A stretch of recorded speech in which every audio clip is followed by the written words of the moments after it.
عبداللہ بن جدعان بن کعب حضرت ابوبکر صدیق رضی اللہ تعالی عنہ کا رشتے میں چچا تھا۔ دور جاہلیت میں اس کا شمار ان لوگوں میں ہوتا تھا جو لوگوں کو کھانا کھلانے اور امداد فراہم کرنے والوں کی صف اول میں گنے جاتے تھے۔ شروع میں یہ فقیر اور کنگال تھا، بد کرداری اور بد چلنی اس کی عادت تھی۔ معصیت اور گناہ کے کاموں میں بکثرت مبتلا رہنا اس کی فطرت بن چکی تھی۔ اس کی اخلاقی پستی اور شرارتوں سے تنگ آ کر خاندان اور قبیلے کے لوگ اس کو نفرت کی نگاہ سے دیکھتے تھے، بلکہ اس کی حرکتوں کی وجہ سے اس کا گھرانہ اور خاص کر اس کا باپ بھی اس کو سخت ناپسند کرتا تھا۔ گھر، خاندان اور قبیلے کی نفرت انگیز نگاہوں کی تاب نہ لا کر وہ ایک دن مکہ کی گھاٹیوں کی طرف نکل گیا۔ اس کی نظر پہاڑ کی ایک کھوہ کی طرف پڑی۔ دیکھ کر یہ سوچتے ہوئے آگے بڑھا کہ ممکن ہے اس کے اندر کوئی ایسا موذی جانور ہو جو مجھے موت کے گھاٹ اتار دے، اور پھر گھر، خاندان، قبیلے اور دیگر کی طرف سے جس نفرت اور بغض کا اسے سامنا کرنا پڑ رہا ہے، اس ذلت و عار سے ہمیشہ کے لیے جان چھوٹ جائے۔ لہذا یہی سوچتے ہوئے جب وہ غار کے قریب پہنچا تو اس کو ایک اژدہا نظر آیا جو لگتا تھا کہ بس وہ اس کی طرف بڑھنے کے لیے چھلانگ مارنے ہی والا ہے۔ یہ دیکھ کر وہ کسی خطرے کی پرواہ کیے بغیر اژدہے کی جانب بڑھنے لگا، مگر جب وہ اس کے قریب ہوا تو اس نے دیکھا کہ اصلی اژدہے کی بجائے سونے کا بنا ہوا ہے، اور اس کی آنکھوں میں یاقوت لگے ہوئے تھے جو کہ چمک رہے تھے۔ وہ غار کے اندر داخل ہوا۔ غار میں قبیلہ جرہم کے سرداروں کی چند قبریں تھیں کہ جن میں ایک قبر حارث بن مزاز کی بھی تھی، جو کہ ایک طویل مدت پہلے غائب ہو گیا تھا اور تلاش بسیار کے باوجود معلوم نہیں ہو رہا تھا کہ وہ کہاں گیا، زمین کھا گئی یا آسمان نے اچک لیا۔ عبداللہ بن جدعان کو ان قبروں کے سرہانے سونے کا بنا ہوا ایک تختہ ملا جس پر ان کی تاریخ وفات اور مدت حکمرانی کی تفصیل درج تھی، اور ان کی قبروں کے پاس ہیرے جواہرات اور سونے چاندی کے ڈھیر لگے ہوئے تھے۔ عبداللہ بن جدعان نے یہ دیکھ کر غار میں سے حسب خواہش جواہرات لیے اور پہچان کے لیے غار کے منہ پر نشان لگا کر باہر نکل آیا۔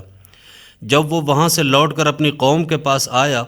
تو ان میں خوب دولت تقسیم کی، جس کی وجہ سے لوگ اس سے نفرت کے بجائے اس کو محبوب جاننے لگے اور پھر اس کو اپنا سردار بنا لیا۔ لہذا اس نے بھی اپنی تمام عادات بد کو چھوڑ کر اپنے آپ کو بدل لیا اور خدمت خلق میں مصروف ہو گیا۔ وہ لوگوں کو کھانا کھلاتا، مالی طور پر ان کی مدد کرتا، ان کی ضروریات کو پورا کرتا، اور جب کبھی اس کے پاس سرمایہ ختم ہو جاتا تو غار سے جا کر حسب خواہش اور حسب ضرورت ہیرے جواہرات اور سونا چاندی نکال لاتا۔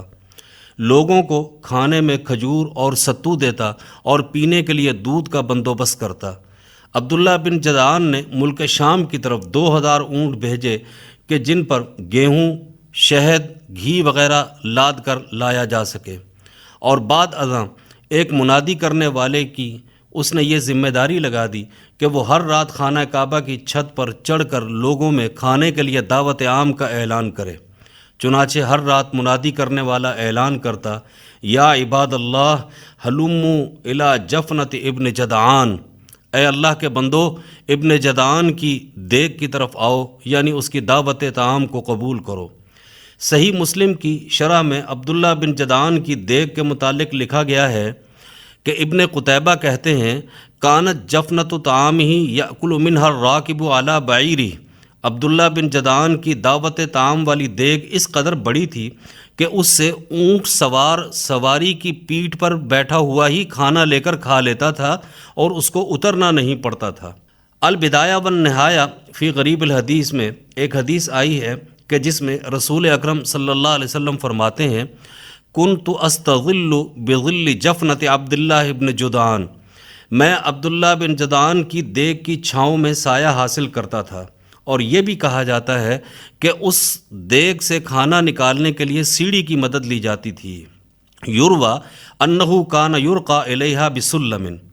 مگر افسوس صد افسوس کہ اس قدر فیاضی اور دعوت عام کے باوجود وہ اللہ کے دربار میں سرخرو نہ ہو سکا، کیونکہ دربار الہی میں سرخروئی کا جو فارمولہ ہے اس نے اس کو یکسر فراموش کر رکھا تھا۔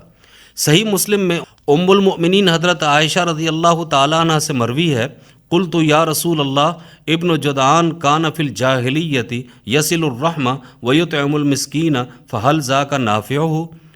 میں نے پوچھا اے اللہ کے رسول، ابن جدعان زمانہ جاہلیت میں صلہ رحمی کرتا اور مسکینوں کو کھانا کھلایا کرتا تھا، کیا یہ سب اس کے حق میں نفع بخش ثابت ہوں گے؟ تو جواباً حضرت صلی اللہ علیہ وسلم نے فرمایا لا ينفعہ انہ لم یکن یوما رب اغفر لی خطیئتی یوم الدین، نہیں، یہ سب کچھ اس کے کسی کام نہیں آئیں گے، کیونکہ اس نے کبھی بھی اپنی بندگی اور عبودیت کا اظہار کر کے یہ نہیں کہا کہ اے میرے پروردگار روز قیامت میری خطاؤں کو معاف کر دینا۔ اللہ تعالیٰ نے سورۃ النحل میں فرمایا ہے من عمل صالحا من ذکر او انثی وهو مؤمن فلنحیینہ حیاتا طیبہ ولنجزینہم اجرہم باحسن ما كانوا یعملون، حالت ایمان میں جس بھی مرد یا عورت نے نیک عمل کیا تو ہم اس کو پاکیزہ زندگی عطا کریں گے اور ہم ان کو ان کے کیے گئے اعمال کا اچھے انداز سے بدلہ دیں گے۔ This program is the sole property of Pakistan Broadcasting Corporation, Islamabad. Piracy in this regard is illegal.